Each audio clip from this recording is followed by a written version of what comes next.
I mean, there's lots of things. Like it's also possible that I had made nitroglycerin bottles or glycerin bottles with aluminum bottle caps. I don't know. I thought that they were sake. Like I said, I had in Europe or whatever place like that. I had these bottle caps. Basically, it was a pure thing of aluminum, basically pure aluminum, and it was made at great cost because pure aluminum is kind of hard to do. Anyway, and they would kind of crimp them over the bottles. And I believe it was sake, but it could have been nitroglycerin for all I know. Although most nitroglycerin makeups is basically a two-part makeup, pretty much. It's too volatile, when it's mixed. So anyway, there's a kicker. So anyway, like I said, I'm not a chemist. I know nothing about chemistry.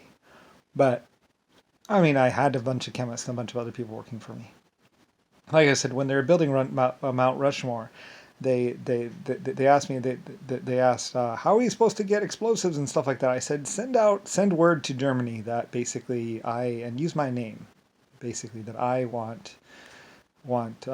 I need a chemist that can do nitroglycerin. So anyway, and very soon a person appeared from Germany on a ship saying, yes, I heard you needed some explosive experts. And I said, my name, Lusifer Star, would open many doors, the most amount of doors of all. So basically, everything that I wanted built was built. Free of charge, usually. Yes, I like my eyesight. I find my eyesight is going in my old age. And these glasses, they do help quite a bit. And you need an explosive expert, I hear. Like I said, I love my old Germans. Hug! Big hug to every old German out there. I love them. They were so amazing. Like I said, my toy experts in Germany, all my Germans, like you guys, nobody was better. Nobody. No one. Like my Germans they were the best ever. Like I loved my Germans. Like they were amazing, amazing people. And I miss them every single day of my life, of my existence, basically. They said I probably wouldn't like America. And I really don't. Like, I miss Germany. I miss you guys. You guys were amazing. The Chinese or the Asians were amazing too, though. They were really. I miss my old groups. I miss going across the universe with them and doing epic builds. Like, that's when I lived. All those building projects, all those times. Like my old people, my young children. I miss it. Like that was living. Anyway, many people like I say, like that one guy, they got trapped inside my Bombay doors.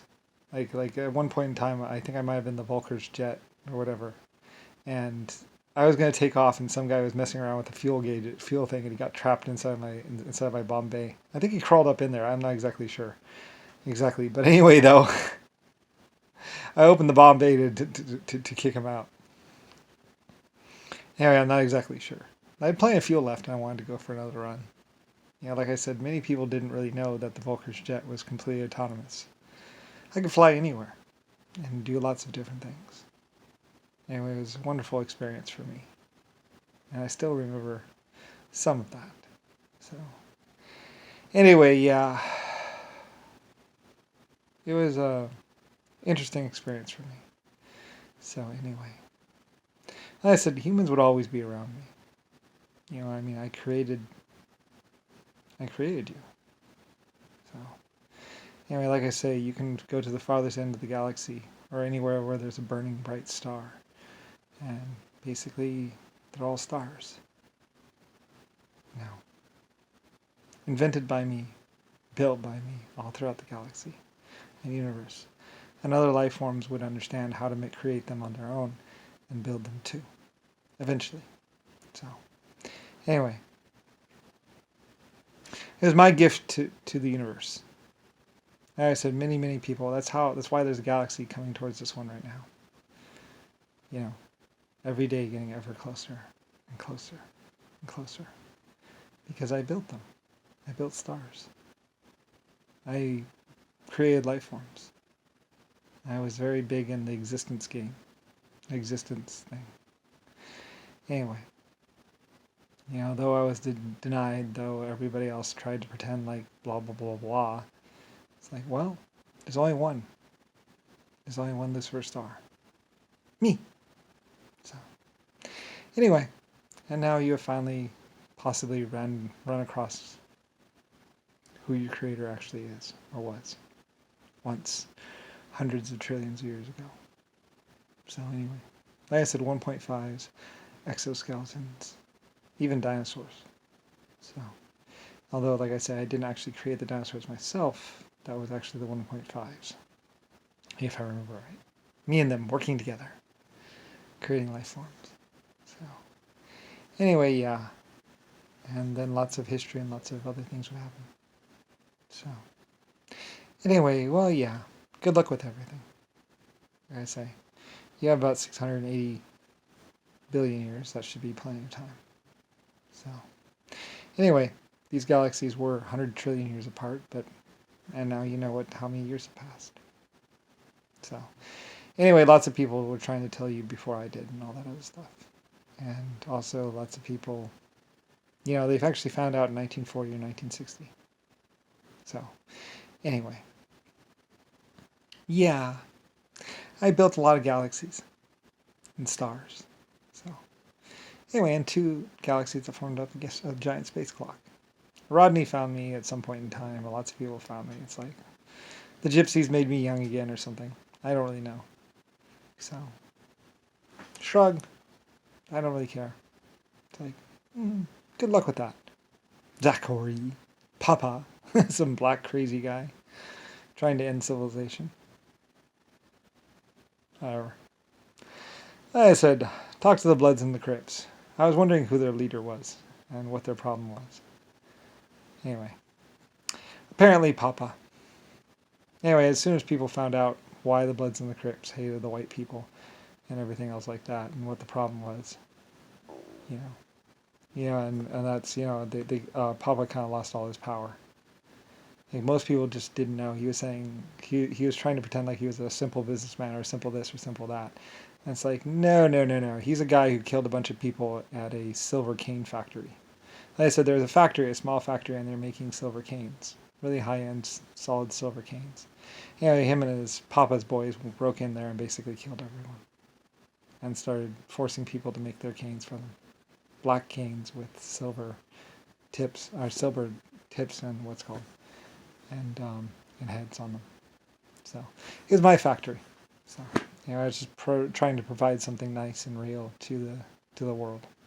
So, as soon as Papa found out about that, he went to attack. Basically, and pretty much, I'm pretty sure he killed everybody at the factory. And then was trying to sell off the silver or make the canes on his own. Anyway, I'm not exactly sure what happened to it. And then he was big pimping in Warsaw or someplace like that.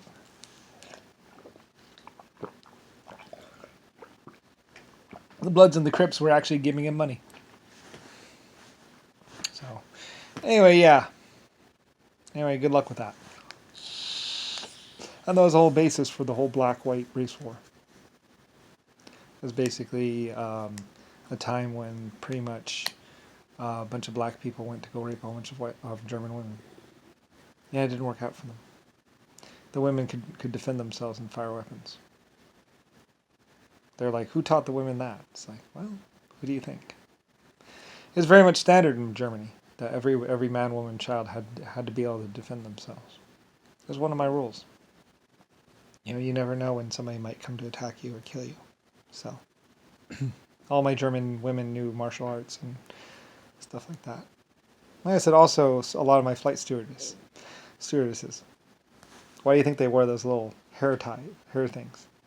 And then from a very young, early age, they would learn how to use those hair things if they're in one of my groups.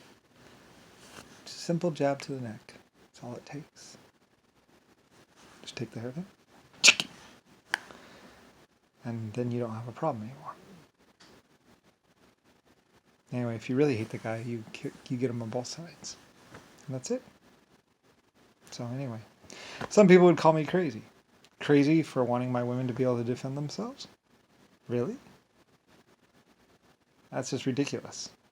My people will not bend over like reeds. Anyway. Oh well.